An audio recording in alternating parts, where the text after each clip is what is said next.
महायुतीत इंदापूर आणि अमरावतीसह किमान 25 जागांवर मैत्रीपूर्ण लढतींचा भाजप नेत्यांचा आग्रह। मुंबई दौऱ्यात अमित शहांना प्रस्ताव दिल्याची माहिती।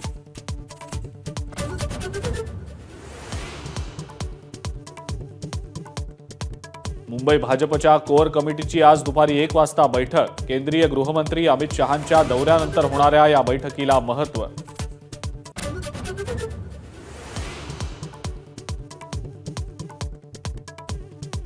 नागपूर अपघात प्रकरणामध्ये रात्री उशिरा संकेत बावनकुळेंची पोलिसांकडून चौकशी। संकेत बावनकुळे गाडीत नसल्याचं आतापर्यंतच्या पोलीस तपासामध्ये समोर।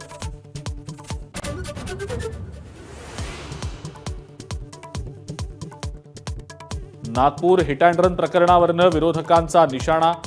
भाजप प्रदेशाध्यक्षांच्या मुलाचं नाव एफआयआर मध्ये का नाही, राऊतांचा सवाल।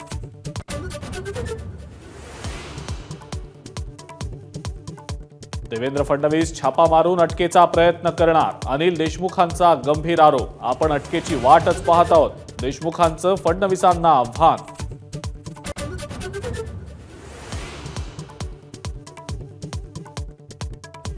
आमदार अपात्रता प्रकरणामध्ये विधानसभा अध्यक्षांनी दिलेल्या निर्णयाच्या विरोधात आज सुनावणी।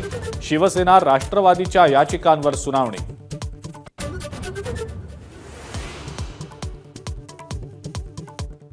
मनोज जरांगे छत्रपती शाहूंच्या पावलांवर पाऊल ठेवून काम करतात। संभाजीराजेंचं मोठं वक्तव्य।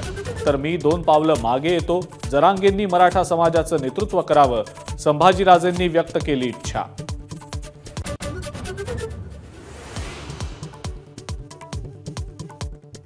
पूजा खेडकर प्रकरणानंतर आता अहमदनगरमध्येही बनावट दिव्यांगांचा पर्दाफाश।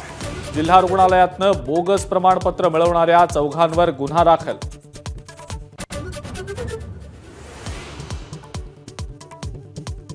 आजपासून शिवसेनेचा माझी लाडकी बहीण योजना कुटुंब भेट कार्यक्रम। मुख्यमंत्री स्वतः ठाण्यातल्या 15 घरी जाऊन योजनेची माहिती देणार।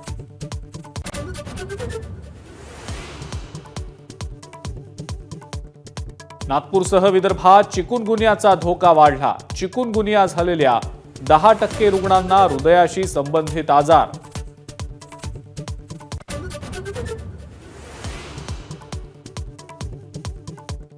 जायकवाडीचे आणखी 6 दरवाजे उघडले। धरणामधनं 6288 क्युसेक्सनं विसर्ग सुरू।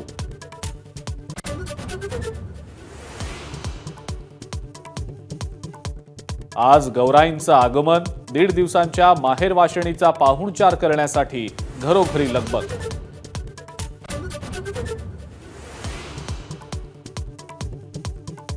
आणि भाजप खासदार अभिनेत्री कंगना रनौतनं मुंबईतील आलिशान बंगला विकला। पालिकेनं कारवाई केल्यानंतर बंगला 32 कोटींना बंगल्याची झाली विक्री। Headlines brought to you by Chitale. ABP Majha, उघडा डोळे बघा नीट।